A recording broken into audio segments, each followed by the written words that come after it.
Institute of Mathematical Foundations, Siddipet, an online and offline coaching center for Sainik and Navodaya entrance examinations. We also offers Maths and Science Foundations for class 2 to 6. Good morning, children. Welcome to Institute of Mathematical Foundations. We completed maths classes and as well as intelligence classes. So ఇంకా ఏం చర్చించాల్సినవి ఉన్నాయి? Physics, chemistry, biology, GK and English. ఓకేనా? ఈ classes ఉన్నాయి. అంటే English సైమల్టేనియస్గా అవుతున్నవి, GK సైమల్టేనియస్గా అవుతున్నవి. So ఇప్పుడు physics and chemistry లోపల chemistry తీసుకుంటున్నాను. సో ఈ కెమిస్ట్రీ లోపల ఫస్ట్ టాపిక్ ఏంటి అంటే grouping of materials. What is mean by grouping of materials? మరి గ్రూపింగ్ ఆఫ్ మెటీరియల్స్ అంటే ఏంటి? ఈ గ్రూపింగ్ ఆఫ్ మనకు మెటీరియల్స్ అనే కాన్సెప్ట్ తీసుకున్నాం కదా.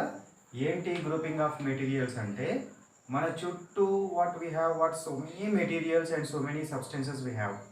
చాలా రకాల మెటీరియల్స్ని మనం డైలీ లైఫ్ లోపల యూజ్ చేస్తూ ఉన్నాం. ఆ యూజ్ చేసే మెటీరియల్స్ని మనము డిఫరెంట్గా క్లాసిఫై చేసుకోవడం. For example, if you are going to the super మార్కెట్లోకి వెళ్ళినారనుకోండి, మీరు సోప్స్ కావాలనుకున్నారనుకోండి, సోప్స్ అన్నీ ఒకే ప్లేస్లో ఉంటాయి. ఇక్కడ అన్నీ కూడా బట్టలు ఉతికే సోపులు ఉంటాయి, ఇక్కడ శరీర శుభ్రత కోసం వాడే సోపులు ఉంటాయి, ఇక్కడ డియోడ్రెంట్ సోపులు ఉంటాయి, అట్లా అన్నీ రకరకాల సోపులు ఉంటాయి. మళ్ళీ so if you are considered washing soap cloth washing soaps కనుక తీసుకున్నట్టయితే, డిటర్జెంట్స్ కనుక తీసుకున్నట్టయితే అందులో డిటర్జెంట్స్లో మళ్ళీ డిఫరెంట్ టైప్స్ ఉంటాయి. అట్లా క్లాసిఫై చేసుకోవడం వల్ల మనకు సోప్స్ కావాలంటే డైరెక్ట్గా ర్యాక్ దగ్గరికి వెళ్తే ఆ ర్యాక్ లోపల వీ కెన్ సర్చ్ ఈజీ. అట్లే అంటే that means if you want to develop an idea in order to get the properties of that substance. ఒక్క దాని ప్రాపర్టీస్ తెలిస్తే మనం ఒక ర్యాక్ యొక్క ప్రాపర్టీస్ అన్నీ చెప్పవచ్చు. ఇక్కడ కూడా మనం గ్రూపింగ్ ఆఫ్ మెటీరియల్స్ లోపల ఏం చేస్తామంటే మనం డివైడ్ చేసుకుంటాం బేస్డ్ ఆన్ డిఫరెంట్ కాన్సెప్ట్స్. ఒక్కొక్క కాన్సెప్ట్ని బేస్గా చేసుకొని మనము డివైడ్ చేసుకుంటూ ఉంటాం. అట్లా డివైడ్ చేసుకుంటూ ఉన్నప్పుడు మనకు ఒకదాని యొక్క properties if you are able to identify we can say properties of the other substances or other materials. అట్లా మనము తీసుకోవడము జరుగుతుంది. సో ఇందులోపల ఈ గ్రూపింగ్ ఆఫ్ మెటీరియల్స్ లోపల మనము జనరల్గా ఇందులోపల ఈ కాన్సెప్ట్ లోపల we're going to touch any physical and chemical properties. Based on physical and chemical ప్రాపర్టీస్ని బేస్గా చేసుకుంటలేను జనరల్గా. So the students which are related to 4th, 5th and 6th students, they did not know what about the chemical properties and physical properties, what is meant by atom, what is meant by molecule, what is meant by substances. So అట్లాంటి concepts వాళ్ళకి తెలియవు. Only they know what about the materials మాత్రమే వాళ్ళకి తెలుసు. కాబట్టి ఆ మెటీరియల్స్ని బేస్గా చేసుకొని మాత్రమే ఈ కాన్సెప్ట్ను వీఆర్ గోయింగ్ టు డిస్కస్. వీటిని బేస్గా చేసుకొని డిస్కస్ చేస్తున్నాము. సో అయితే మనము ఏదైనా ఒక సబ్స్టెన్స్ ఏదైనా ఒక ఆబ్జెక్ట్ని కనుక తీసుకున్నట్టయితే ఒకటే రకమైన ఆబ్జెక్ట్ కొన్ని సందర్భాల్లో we can prepare from the different materials. ఒకే రకమైన object. For example, if you are consider the చైర్ని కనుక తీసుకున్నారనుకోండి, chair can be made up from the plastic and chair can be made from the wood and chair can be made from the iron material నుంచి తయారు చేస్తాము. అదేవిధంగా would నుంచి తయారు చేస్తున్నాము, ప్లాస్టిక్ నుంచి తయారు చేస్తున్నాము. మనకు కావాల్సిన ఆబ్జెక్ట్ ఒకటే కానీ డిఫరెంట్ మెటీరియల్స్ నుంచి తయారు చేస్తున్నాం. ఓకేనా? ఒకటే ఆబ్జెక్ట్ను different materials. Similarly we can prepare different objects from the same material. ఒకటే మెటీరియల్ నుంచి డిఫరెంట్ ఆబ్జెక్ట్స్ని కూడా తయారు చేస్తాము. నౌ లెట్ వి కన్సిడర్ స్టీల్ని ఒక మెటీరియల్ కనుక తీసుకున్నాం అనుకోండి, we can prepare from plates, glasses, vessels and so many items we can prepare from the steel ఒకటే స్టీల్ అనే మెటీరియల్ ఒకటే, దాని నుంచి డిఫరెంట్ ఆబ్జెక్ట్స్ని తయారు చేస్తున్నాం. అంటే మనకి ఇక్కడ తెలిసినది ఏంటి అంటే కాన్సెప్ట్ ఏంటి అంటే ఒకటే ఆబ్జెక్ట్ని డిఫరెంట్ మెటీరియల్స్ నుంచి తయారు చేయొచ్చును, ఒకటే మెటీరియల్ నుంచి డిఫరెంట్ ఆబ్జెక్ట్స్ని కూడా ప్రిపేర్ చేయొచ్చును. ఓకేనా? Right. Now based on different concepts or different basic పాయింట్స్ని బేస్గా చేసుకొని ఒక పాయింట్ని బేస్గా చేసుకొని మనం డిఫరెంట్గా క్లాసిఫై చేద్దాము. Now we will enter into classification of these materials. So under this classification of materials, first I am taking based on the living nature. based on what living nature. Living నేచర్ని బేస్గా చేసుకొని we can classified into two types. Living నేచర్ని బేస్గా చేసుకొని నేను ఎన్ని రకాలుగా divide చేస్తున్నాను, టూ టైప్స్గా డివైడ్ చేస్తున్నాను. What are the? One is what living things and second one is what non living things. Then what is mean by that living things and what is mean by non living things? మరి living things అంటే ఏంటివి, living objects అంటే ఏంటివి, non living things are the non living objects అంటే ఏంటివి? So living things means as the time is going on, as the time is going on, as the days are passing or the months are what passing away, if the change, we can observe the change in that what that object or that material. ఆ material లోపల మనము చేంజ్ని కనుక observe చేయగలిగితే they are set to be what living things. Living things అంటే ఏంటి, time గడిచినా కొద్దీ అందులోపల చేంజ్ అనేది రావాలి, వస్తే దాన్ని ఏమంటారు, లివింగ్ థింగ్స్ అంటారు. Non living things means what, there is no change as the time is going on. Time గడుస్తూ ఉన్న కొలది దాని లోపల కనుక ఏ విధమైన చేంజ్ కనుక రాకపోతే that is set to be what non living things or non living materials. Now let we what take the examples of what living థింగ్స్కి ఎగ్జాంపుల్స్ చెప్పండి. లివింగ్ థింగ్స్కి ఎగ్జాంపుల్స్ చెప్పండి. Plants, animals, microorganisms, they are all come under what living things. Non living things ke examples cheppandi. Rocks, what let we take metals, next sand. So వీటిని కనుక తీసుకున్నట్లయితే అవి non living things. వాటి లోపల time గడిచినా కొలది change అనేది రావద్దు, ఒకటే ఒక concept, non living things. Next based on what naturality, that means what available in the nature, available in the nature. So based upon the what naturality. So naturality ni base ga cheskoni, so we can divide into what natural things or natural materials, and second one is what artificial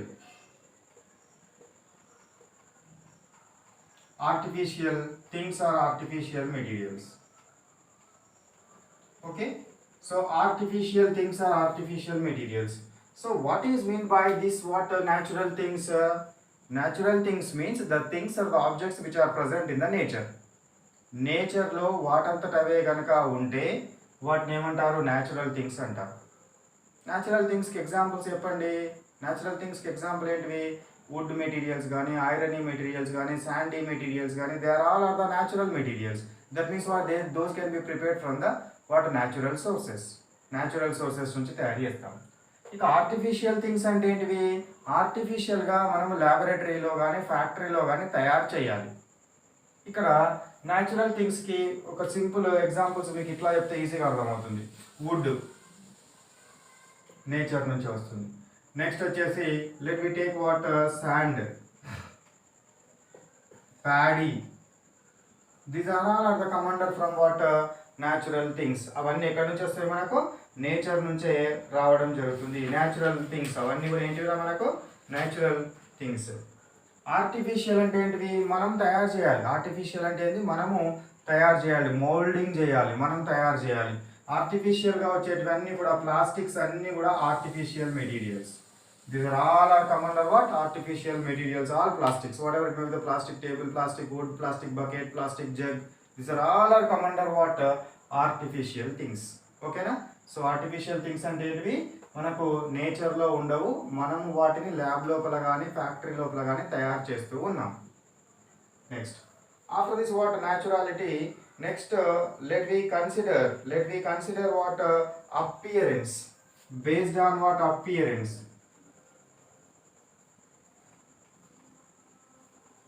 based on appearance ని base గా చేసుకొని we are divided. Based on what appearance we are divided, shiny materials and dull materials. Shiny materials and what dull materials. Shiny materials means which are what glowing in nature. Glowing in nature, మెరుస్తూ ఉండాలి, దాని యొక్క surface మెరుస్తూ ఉన్నట్టయితే దాన్ని shiny materials అంటారు. Dull materials అంటే ఇవి మెరవవు. Shiny materials are what consider generally what metals లోపల ఈ షైనీ మెటీరియల్ కిందకి ఏమొస్తాయి, ఐరన్, కాపర్, సిల్వర్, గోల్డ్. ఇవి ఎక్కువగా షైనీ ఉంటుంది, కొంచెం తక్కువ షైనీ ఉంటుంది. కాపర్, సిల్వర్, ఐరన్ ఈ మెటల్స్ అన్నీ కూడా ఏంటివి, షైనీ మెటీరియల్స్, షైనీ సర్ఫేస్ ఉన్న మెటీరియల్స్. డైమండ్ కూడా మెరుస్తూ ఉంటుంది. ఓకేనా, అవి ఎట్లా మెరుస్తాయి, ఎందుకు మెరుస్తాయి, మెరవడానికి గల రీజన్ ఏంటి, అవన్నీ కూడా ఇప్పుడు మన టాపిక్ కాదు, ఇక్కడ టాపిక్ కాదు. ఇక్కడ మెరిసేటివి ఏంటివి, మెరువని ఏంటివి, ఇదంతే ఇక్కడ.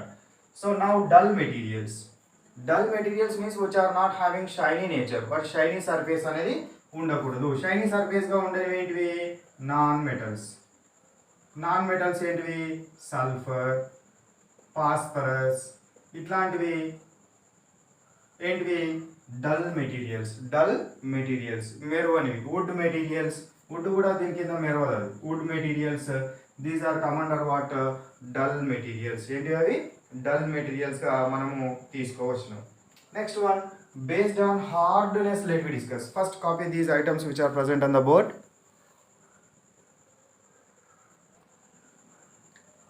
ఓకేనా, next classification. So video length చాలా ఎక్కువ అవుతుంది, మళ్ళీ నేను రాస్తూ ఉండడం వల్ల అని చెప్పి ఫస్టే రాశాను. సో బేస్డ్ ఆన్ హార్డ్నెస్ని బేస్గా చేసుకొని we are divided into 2 types, hard and soft. Hard అంటే ఏంటి, when we apply what pressure.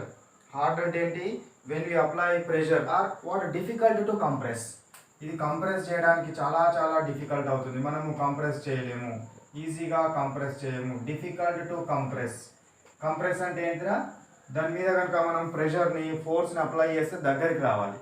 అట్లా దగ్గరికి రాకపోతే that is set to be what, hardy material.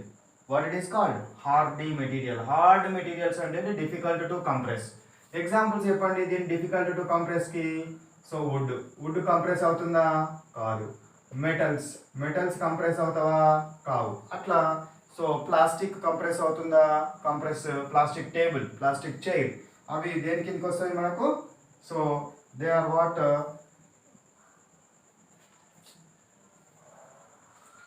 what come under this what hard materials.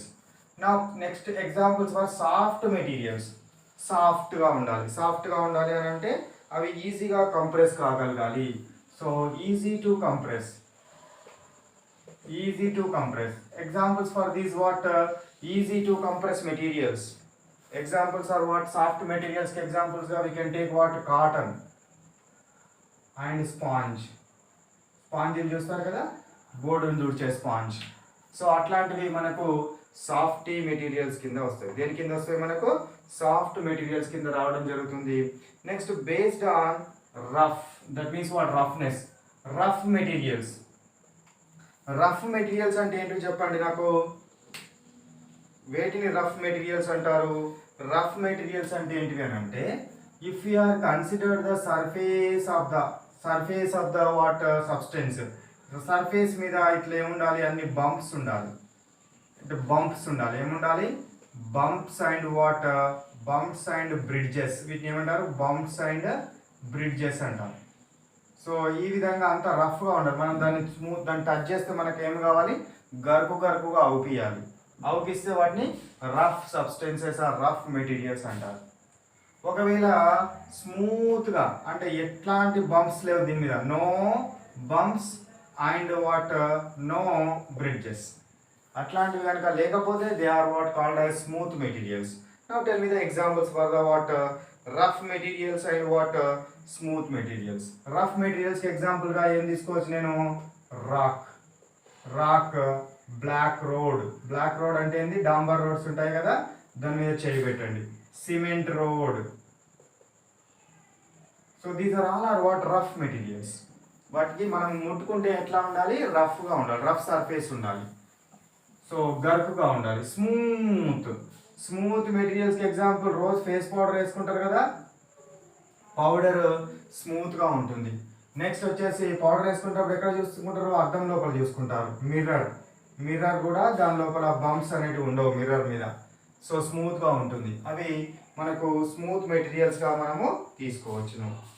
Next one, the important concept is what, based on solubility. What is mean by this solubility? Solubility means what? Nature of dissolving, కరగడము. ఒకదానిలో ఒకటి కరగడాన్ని ఏమంటారు? Solubility అంటారు. Solubility means what? Dissolving nature. Solubility means what? Dissolving nature. Dissolving nature, dissolve కావడము, కరగడము. Dissolving, కరిగే nature ఏమంటారు? సాల్యుబిలిటీ అంటాం. కరిగే నేచర్ ఏమంటాం మనము? సాల్యుబిలిటీ అంటాం. Now what let we consider what? Solids in water. Solids in water అంటే ఏంది? సాలిడ్స్ వాటర్లో కరగాలి. సాలిడ్స్ వాటర్లో కరగాలి. అయితే ఇక్కడ డిజాల్వ్ అయ్యేటివి తీసుకుందాము, డిజాల్వ్ కానీ తీసుకుందాము. వాటర్లో డిజాల్వ్ అయ్యే సాలిడ్స్కి ఎగ్జాంపుల్స్ చెప్పండి. డిజాల్వ్ అయ్యే వాటికి salt, sugar, glucose, sucrose, fructose, they are all are what? Dissolved in water. అవన్నీ కూడా డిజాల్వ్ అవుతాయి. సాలిడ్స్, సో డిజాల్వ్ కాని సాలిడ్స్ చెప్పండి, కరగని సాలిడ్స్ చెప్పండి. శాండ్, వుడ్, ప్లాస్టిక్, ఇవి కరుగుతాయి వాటర్లో? కరగవు. మెటల్స్ కూడా కరగవు. సో ఇవి కరగని సబ్స్టెన్సెస్ కిందకి, కరగని సాలిడ్స్ కిందకి ఎగ్జాంపుల్స్గా తీసుకుంటున్నాను. Liquids in water. Liquids in water, ఒకవేళ వాటర్లో కరిగే లిక్విడ్స్కి ఎగ్జాంపుల్స్ చెప్పండి. వాటర్లో కరగాలి, వాటర్లో కరిగే లిక్విడ్స్. వాటర్లో కరిగే లిక్విడ్స్కి examples now let we consider what?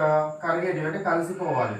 So milk plus water, milk plus water, water plus hydrochloric acid, water plus ammonia, ఇవన్నీ కూడా కరుగుతాయి. అవన్నీ కూడా ఏమవుతాయి? కరిగే వాటికి ఎగ్జాంపుల్స్గా మనం తీసుకోవచ్చును. కరగని వాటికి ఎగ్జాంపుల్స్ చెప్పండి. Water plus kerosene, water plus petrol, water plus diesel, water plus oil, ఇవేవి కరగవు. ఒకదానిలో ఒకటి మిక్స్ కావు, ఒకదానిలో ఒకటి కరగవు. ఓకేనా? Next the gases in water. వాటర్లో గ్యాసెస్ కరుగుతాయా? వాటర్లో గ్యాసెస్ డిజాల్వ్ అవుతావా? Yes, some gases are dissolved in water. What are those gases? The gases which are what? Dissolved in water. Some gases are dissolved. What are they? Dissolved చెప్పండి. Oxygen.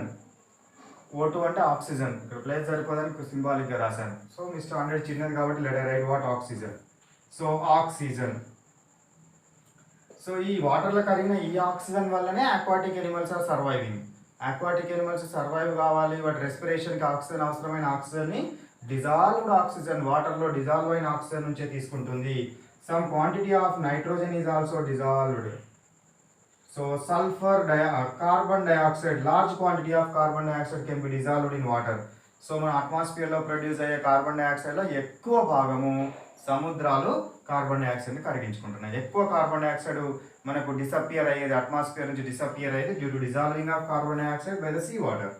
Next sulphur dioxide, these gases are what? Dissolved in water.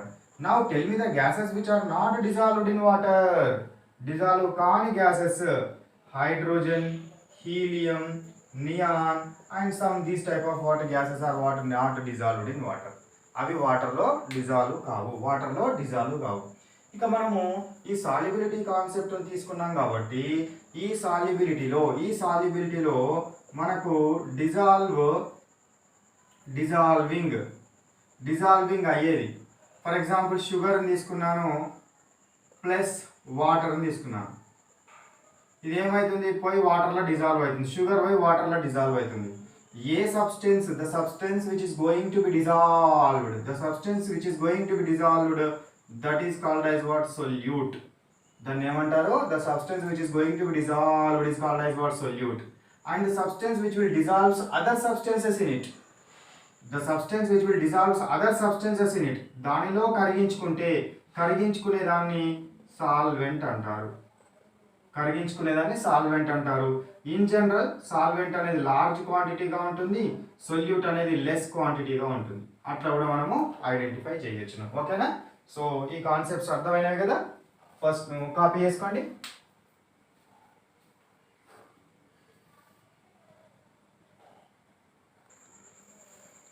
Next see here, based on flotation. Seventh type ఏంటి? Based on flotation అంటే వాటర్లో తేలడము, మునగడము.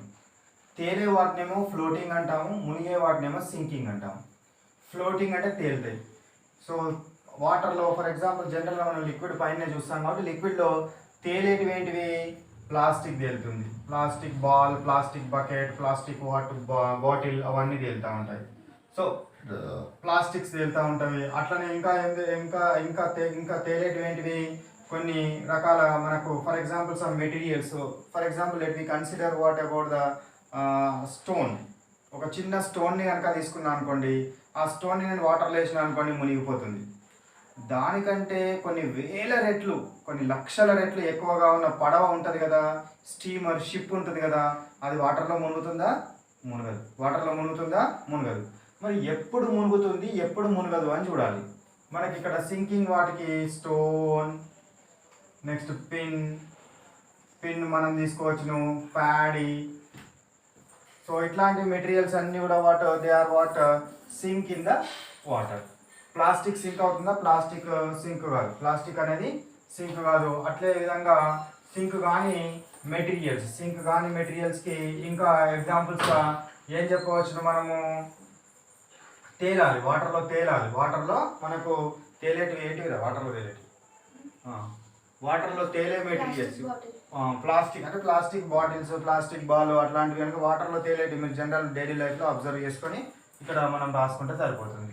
ఇప్పుడు మన concept ఏంటి అని అంటే, ఇంతకుముందు ఒక చిన్న కాన్సెప్ట్ ఏం చెప్పాను, చిన్న స్టోన్. ఈ స్టోన్ ఏమవుతుంది, వాటర్లో మునుగుతుంది. కానీ పెద్ద స్టీమర్, ఈ స్టీమర్ వాటర్లో మునుగుతుందా? వాటర్లో మునగదు. వాటర్లో మునుగుతుందా? మునగదు. మరి ఎందుకు మునగడం లేదు? ఇంత ఎక్కువ బరువు ఉన్నా కూడా ఎందుకు మునగడం లేదు? ఇంత ఎక్కువ బరువు ఉన్నా కూడా ఎందుకు మునుగుతలేదు? మరి ఇది మునగకపోవడానికి గల రీజన్ ఏంటి అని అంటే, ఇక్కడ మనము ఒక that means we should understand one principle. మనకు ఒక ప్రిన్సిపల్ తెలవాలి. ఏంటిది అంటే, ఇది వాటర్లో ఈ స్టీమర్ ఏదైతే ఉందో, లేదా what is this is the ship, let we consider. ఈ షిప్ ఉండడం వల్ల ఇంత ప్లేస్లో ఉన్న వాటర్ని డిస్ప్లేస్ చేసింది కదా, ఇంత ప్లేస్లో ఉన్న వాటర్ని డిస్ప్లేస్ చేసింది. ఈ డిస్ప్లేస్ చేసిన వాటర్ యొక్క వెయిట్, ఆ డిస్ప్లేస్ చేసిన వాటర్ యొక్క వెయిట్ అనేది ఈ షిప్ వెయిట్ కంటే ఎక్కువగా ఉంటే మునగదు. డిస్ప్లేస్ చేసిన వాటర్ వెయిట్ షిప్ వెయిట్ కంటే ఎట్లుంది, ఎక్కువ ఉంది కాబట్టి మునగదు. అదే ఈ స్టోన్ తీసుకున్నాను అనుకోండి, ఈ స్టోను ఇక్కడ ఇంత వాటర్ని డిస్ప్లేస్ చేసింది. ఈ డిస్ప్లేస్ చేసిన వాటర్ యొక్క వెయిట్ స్టోన్ వెయిట్ కంటే ఎక్కువ ఉంటే మునగదు. కానీ వాటర్ వెయిట్ తక్కువ ఉంది, స్టోన్ వెయిట్ ఎక్కువ ఉంది కాబట్టి మునిగిపోయింది. Displaced water only. ఇక్కడ తొలగించబడిన వాటర్, డిస్ప్లేస్డ్ వాటర్ యొక్క వెయిట్ ఎంత ఉంది, షిప్ కంటే ఎక్కువ ఉన్నది కాబట్టి షిప్ తేలుతుంది. అది ఒక కాన్సెప్ట్ మీరు గుర్తుపెట్టుకోవాలి. ఒక substance, whenever a substance or whenever an object is floating in water, it is due to what? The water which is displaced by that object. The water weight displaced by the object should be more. ఎక్కువగా ఉండాలని ఒక విషయాన్ని గుర్తుపెట్టుకోండి, సరిపోతుంది. ఇక ఓకేనా, మనకు ఇక ఎక్కువ ఎక్స్ప్లెయిన్ చేస్తే మన వీడియో లెంత్ చాలా ఎక్కువ అవుతుంది. So enough, this will enough. Based on ట్రాన్స్పరెన్సీని బేస్గా చేసుకొని, అంటే లైట్ దాని గుండా ట్రావెల్ చేస్తుందా చేయదా అనే దాన్ని బేస్గా చేసుకొని we divided substances into 3 types. What are they? Transparent substances, opaque substances, translucent substances. Transparent substances అంటే ఏంటివి, మనం లైట్ని కనుక దీని మీద ఎక్స్పోజ్ చేస్తే ఇటుకెళ్ళి వెళ్ళిపోతే దాన్ని ఏమంటారు, ట్రాన్స్పరెంట్ సబ్స్టెన్స్ అంటారు. What it is said to be transparent substance అని అనడం జరుగుతుంది. జనరల్గా దీనికి ఎగ్జాంపుల్గా ఏం తీసుకుంటారు, మనము గ్లాస్, అది కూడా థిన్ గ్లాస్గా తీసుకుంటాం మనం, థిన్ గ్లాస్. ఈ ట్రాన్స్పరెంట్ సబ్స్టెన్సెస్ కనుక తీసుకున్నట్టయితే light should not be observed by the transparent substance. ఆ సబ్స్టెన్స్ ద్వారా లైట్ అనేది అబ్జర్వ్ కావద్దు. టోటల్గా ఏం కావాలి, ప్రాపగేట్ అయిపోవాలి దాని గుండా. టోటల్గా ఏం కావాలి, టోటల్గా వెళ్ళిపోతే దాన్ని ట్రాన్స్పరెంట్ అంటాం. ఓపెక్ అంటే ఏంటిది, ఇక్కడ దీని మీద లైట్ నేను వేసినాను అనుకోండి, ఈ సబ్స్టెన్స్ మీద నేను లైట్ వేసినాను అనుకోండి, ఈ సబ్స్టెన్స్ మీద కనుక నేను లైట్ని ఇట్లా పడేస్తే అది మళ్ళీ ఇక్కడ నుంచి ఇట్లా రిఫ్లెక్ట్ కావాలి, అదే మీడియంలోనికి వెళ్ళిపోవాలి. అంటే విచ్ ఈస్ నాట్ ట్రాన్స్ఫర్డ్, దాని గుండా వెళ్ళొద్దు. లైట్ దాని గుండా ట్రావెల్ చేయకపోతే దాన్ని ఏమంటారు, ఒపెక్ ఆబ్జెక్ట్ అంటారు. ఈ ఒపెక్ ఆబ్జెక్ట్ వల్లనే మనకి ఏం ఏర్పడతాయి, షాడోస్ అనేవి ఏర్పడతాయి. This is important one. Shadow అనేది ఏ ఆబ్జెక్ట్స్ వల్ల ఏర్పడుతుంది?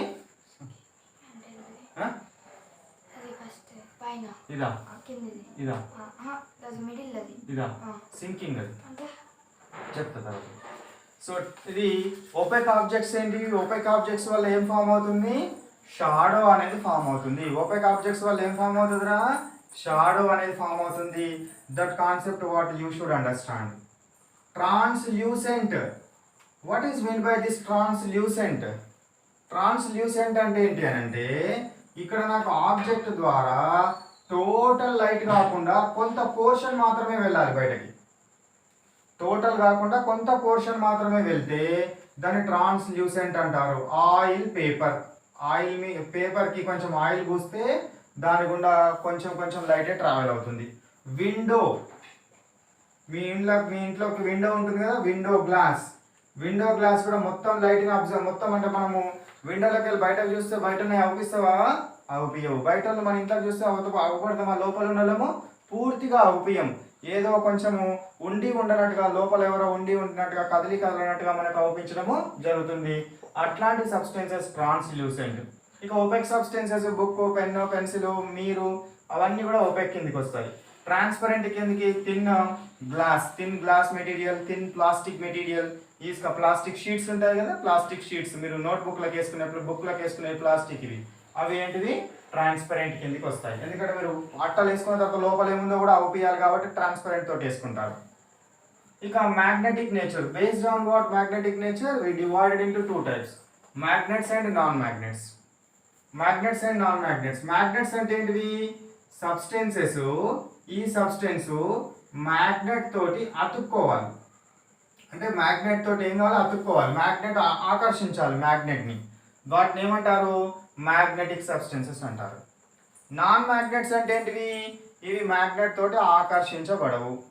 మ్యాగ్నెట్ తోటి ఆకర్షించబడే వాటికి మ్యాగ్నెట్స్కి ఎగ్జాంపుల్ ఏంటివిరా?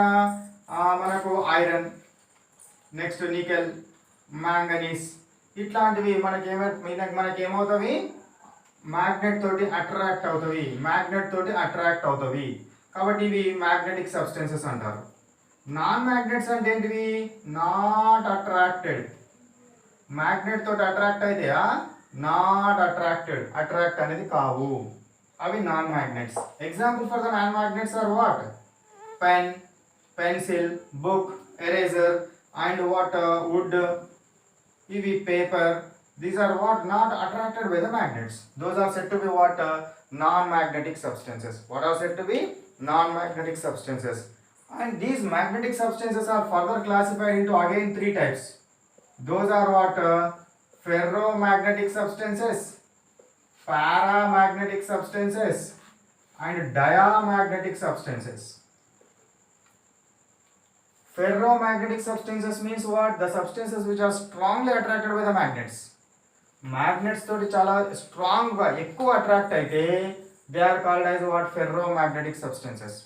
ఫెర్రోమాగ్నెటిక్ సబ్స్టెన్సెస్ అంటే ఏంటివి? స్ట్రాంగ్గా అట్రాక్ట్ అయితే ఫెర్రోమాగ్నెటిక్, వీక్గా కనుక అట్రాక్ట్ అయితే అట్రాక్ట్ కావాలి కానీ తక్కువ అట్రాక్ట్ కావాలి, వాటిని పారా అంటారు. డయా అంటే రిపెల్డ్, ఇవి రిపెల్ అయితే, ఇవేమవుతుంది?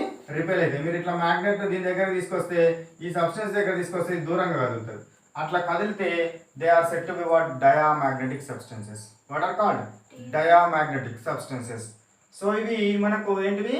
Magnetic substances. Different based on what? Magnetic nature తోటి మనము ఇన్ని రకాలుగా డివైడ్ చేసినాము. So now let we consider based on what? Conduction of heat. అంటే హీట్ని తనకుండా పోనిచ్చే స్వభావం, హీట్ను ట్రాన్స్ఫర్ చేసేటివి. సో అట్లాంటి బేస్డ్ కండక్షన్ ప్రకారం తీసుకుంటే కండక్టర్స్ అండ్ ఇన్సులేటర్స్ అని టూ టైప్స్గా we can divide. Conductors and insulators. So ఆ రకంగా మనం రెండు రకాలుగా మనము డివైడ్ చేయవచ్చు. చెల్లకదే కదా conductors and what? Insulators. So conductors అంటే ఏంటివి? వేటిని కండక్టర్స్ అంటారు? హీట్ అనేది దాని గుండా ట్రావెల్ చేయాలి. ఫర్ ఎగ్జాంపుల్ మీరు పొయ్యి మీద, స్టవ్ మీద ఒక గిన్నె పెట్టినారనుకోండి, ఆ గిన్నెను తర్వాత మీరు వేడైన తర్వాత ముట్టుకుంటే కింద నుంచి హీట్ వస్తుంది కదా, మీరు పైనుంచి టచ్ చేసినప్పుడు ఏమవుతుంది? మీకు కాలుతుంది. అట్లా ఏం కావాలి, ట్రావెల్ చేయాలి. ఒక ప్లేస్ నుంచి ఇంకో ప్లేస్కి ట్రావెల్ చేయగలిగితే they are set to be conductors. All metals, అన్ని మెటల్స్ కూడా కండక్టర్సే. అన్ని మెటల్స్ కూడా కండక్టర్స్ అంటే మెటల్స్ అంటే ఏంటివి, iron, copper, gold, silver, so tungsten, ఇట్లా అన్ని మెటీరియల్స్ కూడా, అన్ని మెటల్స్ కూడా కండక్టర్స్ గానే వర్క్ చేస్తాయి. Insulators, insulators this is the important one. ఎందుకంటే మీరు మీ మీ ఇంటి లోపల when you are what going to the kitchen, మీరు కిచెన్లోని కనుక వెళ్ళినట్టయితే మీ మదర్ ఏం చేస్తుంది, వంట వండేటప్పుడు for example you can take what cooker, కుక్కర్ని కనుక తీసుకున్నట్టయితే ఏమవుతుంది, కుక్కర్కి ఒక బ్లాక్ది హ్యాండిల్ ఉంటుంది, బ్లాక్ హ్యాండిల్. ఆ బ్లాక్ హ్యాండిల్ ఏదైతే ఉంటుందో దాన్ని ముట్టుకుంటే మీకు కాలుతుందా, కాలదు. కాలుతుందా, కాలదు. అంటే అది హీట్ని తరగకుండా ట్రాన్స్ఫర్ చేయడం లేదు, హీట్ని తరగకుండా ట్రాన్స్ఫర్ చేయడం లేదు, కాబట్టి that is called as what, insulator. అట్లానే మీరు ఒక పేపర్ని తీసుకోండి, ఆ పేపర్ని తీసుకొని పేపర్ను క్యాండిల్కి పెట్టి క్యాండిల్కి అంటించండి. అంటించిన తర్వాత అది మండుకుంటూ వస్తున్నట్టయితే మీరు ఇక్కడ ముట్టుకుంటే చివరి లోపల కాలుతుందా మీకు, కాలదు. కాలుతుందా, కాలదు. అంటే పేపర్ కూడా ఒక ఇన్సులేటరే. పేపర్ గుండా ఇన్సులేటర్ కరెంట్ అనేది, దట్ మీన్స్ హీట్ అనేది ట్రావెల్ కాదు. వుడ్ అనేది వుడ్ ద్వారా ట్రావెల్ అవుతుందా, ట్రావెల్ కాదు. అదేవిధంగా మనకు సో మీరు అది ఏది, that means what the material which is used to what handles of what cookware, దాన్ని మ్యాలమైన్ అంటారు, మ్యాలమైన్ అంటారు, మ్యాలమైన్ అనడం జరుగుతుంది. అదేవిధంగా బెకలైట్ కూడా తీసుకుంటారు. ఓకేనా, these materials are what come under what, insulating materials. Insulating మెటీరియల్స్గా మనము తీసుకోవచ్చు. బెకలైట్, బెకలైట్ అని అంటే మనకు కరెంట్ స్విచ్లు ఉంటాయి కదా, ఆ కరెంట్ స్విచ్లోకి ఏదైతే మెటీరియల్ ఉంటుందో that is set to B Bakelite. అదే దాన్ని ఆస్బెస్టాస్ కూడా ఒక దానిగా తీసుకోవచ్చు. ఆస్బెస్టాస్ అంటే ఏందిరా, మీరు కరెంట్ స్టవ్లను కనుక చూసి ఉంటే, కరెంట్ స్టవ్లను కనుక తీసుకుంటే అలా స్ప్రింగ్ ఉంటుంది కదా, ఆ స్ప్రింగ్ అనేది ఒక వైట్ దానిలో చుట్టబడి ఉంటుంది. అప్పుడు మీరు కరెంటు పెట్టగానే ఏమవుతుంది, రెడ్గా అవుతుంది అది. సో కరెంటు పెట్టగానే ఏమవుతుంది, ఆ స్ప్రింగ్ రెడ్గా అవుతుంది. ఆ వైట్ మెటీరియల్ ఏదైతే ఉందో that is what, asbestos. Asbestos కూడా ఒక ఇన్సులేటర్ గానే మనము తీసుకుంటాం. ఓకేనా, so this will enough for this one, conduction of heat based on electricity. కరెంటును తనకుండా పోనిచ్చే వాటినేమో కండక్టర్స్ అంటారు, కరెంటును పోనీయకపోతే those are called as what, insulators or non conductors. Non conductors కి ఎగ్జాంపుల్ ఏం తీసుకోవచ్చు, ప్లాస్టిక్, వుడ్. ప్లాస్టిక్, వుడ్లను మనము ఎగ్జాంపుల్గా తీసుకోవచ్చును. Plastic and wood materials are examples for the what, non conductors. కరెంటుని ఇవి పోనీయవు, నాట్ అలోస్. ఇవి కరెంట్ని అలో చేస్తుంది. కరెంటుని అలో చేయాలి అని అంటే అందులోపల free moving electrons or free moving ions must be present. Free moving electrons అన్నా ఉండాలి, ఫ్రీ మూవింగ్ అయాన్స్ అన్నా ఉండాలి. ఉంటేనే అది కండక్టర్గా వర్క్ చేస్తుంది, లేకపోతే కండక్టర్గా వర్క్ చేయదు. మళ్ళీ కండక్టర్స్ని 2 టైప్స్గా డివైడ్ చేస్తాం మనం, సాలిడ్ కండక్టర్స్ అని, లిక్విడ్ కండక్టర్స్ అని. Solid conductors, liquid conductors. Solid కండక్టర్స్ని ఏమంటామంటే మనం ఎలక్ట్రానిక్ కండక్టర్స్ అంటారు. ఎలక్ట్రానిక్ కండక్టర్స్ అంటే ఇవి ఎలక్ట్రాన్ల మూమెంట్ వలన ఏమవుతుంది, వాటికి కండక్టివిటీ వస్తుంది. ఎలక్ట్రాన్ల మూమెంట్ వలన కండక్టివిటీ వస్తే they are called as what, electronic conductors. ఏమంటారు వాటిని, ఎలక్ట్రానిక్ కండక్టర్స్ అంటారు. ఇక లిక్విడ్ కండక్టర్స్ ఏమంటారు అంటే ఎలక్ట్రోలైట్స్ అంటారు. ఎలక్ట్రోలైట్స్ ఇందులోపల అయాన్స్ ఉండడం వలన వాటికి కండక్టివిటీ వస్తుంది. ప్యూర్ వాటర్ ఉందనుకోండి, ప్యూర్ వాటర్ కరెంట్ని ట్రావెల్ చేస్తుందా తనకుండా, ప్యూర్ వాటర్ అనేది కరెంట్ని ట్రావెల్ చేయనియదు, అది ఇన్సులేటర్, నాన్ కండక్టర్. వాటర్లో కొంచెం సాల్ట్ వేసినారు అనుకోండి, సాల్ట్ వేయగానే ఏమవుతుంది, కండక్టివిటీ వస్తుంది. సాల్ట్ వేయగానే దానికి ఏమొస్తుంది, కరెంట్ ట్రావెల్ అవుతుంది దాని గుండా. సో అప్పుడు ఆ సాల్ట్ వేయడం వల్ల ఎందుకు వచ్చిందంటే అయాన్స్ ఉండడం వల్ల కరెంట్ అనేది ట్రావెల్ అవుతుంది. ఓకేనా, సో ఇది లిక్విడ్ కండక్టర్స్. లిక్విడ్ కండక్టర్స్ ఏవైతే ఉంటాయో వాటి ఎలక్ట్రోలైట్స్ అంటారు. లిక్విడ్ కండక్టర్స్ కనుక ఒకవేళ నాన్ అంటే దట్ మీన్స్ వాటి కరెంట్ని ట్రావెల్ చేయలేకపోతే వాటిని ఏమంటారు, నాన్ ఎలక్ట్రోలైట్స్ అంటారు. నాన్ ఎలక్ట్రోలైట్స్కి example glucose solution, sucrose solution, sugar solution. ఇవి నాన్ ఎలక్ట్రోలైట్స్కి ఎగ్జాంపుల్గా తీసుకుంటారు. Glucose solution and sucrose solutions are what non electrolytic substances, ఎందుకంటే వీటి లోపల అయాన్స్ అనేది ఉండవు. అదే సాల్ట్ సొల్యూషన్ లోపల ఏముంటవి, అయాన్స్ అనేటివి ఉంటాయి. సాల్ట్ సొల్యూషన్ లోపల అయాన్స్ అనేది ఉంటుంది కాబట్టి వాటిని మనం దేనిగా తీసుకోవడం జరిగింది, ఎలక్ట్రోలైట్స్గా తీసుకున్నాం, ఎలక్ట్రోలైట్స్గా తీసుకోవడం జరుగుతుంది. So now let we will stop what our class here. This is the what chemistry foundation class 1, chemistry foundation class 1. So that is what chemistry class 1 homework and not homework, first one is the classwork and chemistry class 1 homework and chemistry class 1 what exam. Okay, so ఈ chemistry class work 1 కి సంబంధించి class work ఏం చేస్తారు, class work notebook లోపల the concepts which were what taught by myself. So నా ద్వారా ఏవైతే board మీద రాసినానో, బోర్డు మీద చెప్పినానో అవన్నీ కూడా క్లాస్ వర్క్ నోట్బుక్లో కాపీ చేయండి. హోంవర్క్కు ఎగ్జామ్కి సంబంధించి I will give you what questions around what I will give you what 20 questions under homework, 20 questions under exam. So కాబట్టి ఈ కాన్సెప్ట్ని మీరు ఎంతవరకు అర్థం చేస్తున్నారు అనేది హోంవర్క్ ఎగ్జామ్ కండక్ట్ చేయడం జరుగుతుంది. సో దాని లోపల 20 and 20 క్వశ్చన్స్ ఇస్తాను. మీరు ఎవరైతే who wants to write what exam and who wants to do what some more homework questions in order to develop the concept upon this grouping of materials, so send a message, WhatsApp message to the what number which is scrolling on the screen, and the institute fellows send to you these homework papers and exam papers to you. Okay na, right? దాని లోపల మళ్ళీ they will send you what answers and solutions. So మీకు ఎట్లాంటి ఇబ్బంది లేకుండా answers and solutions కూడా పంపిస్తారు. ఓకేనా, right, by by, have a nice day.